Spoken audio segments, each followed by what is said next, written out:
Aşamadım şu hasretim dağ gibi, sarp kayalar geçit vermez canana. Gönlüm yanar durur geçen ömrüme.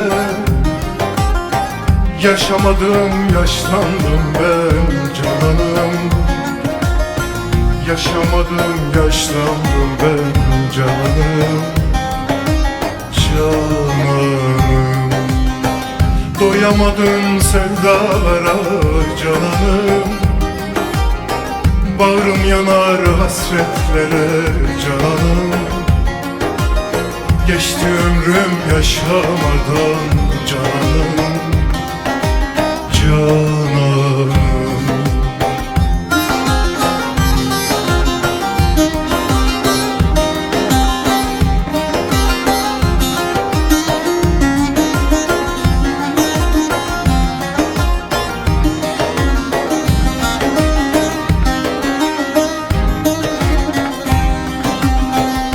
yüreğimi hasret narı dağladı. Yıkılası dağlar yolu bağladı. Gülmedi içimde erdem ağladı. Gözümde damlalar kan kan cananım. Gözümde damlalar al al cananım. Cananım, hasret narı yakar imiş cananım. Sevda keskin hançermiş cananım. Yaşamamış da yaşlanmış bu canım. Bu canım.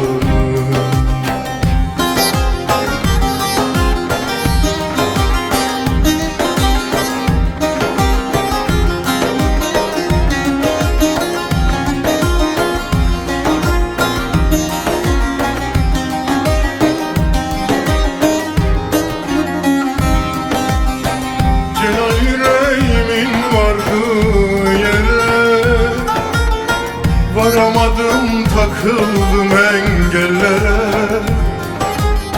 Sevda koydu beni müşkül hallere.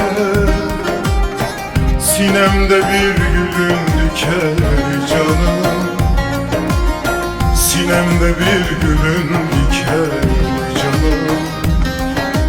Cananım, doyamadım sevdalara cananım. Bağrım yanar hasretlere cananım. Geçti ömrüm yaşamadan cananım.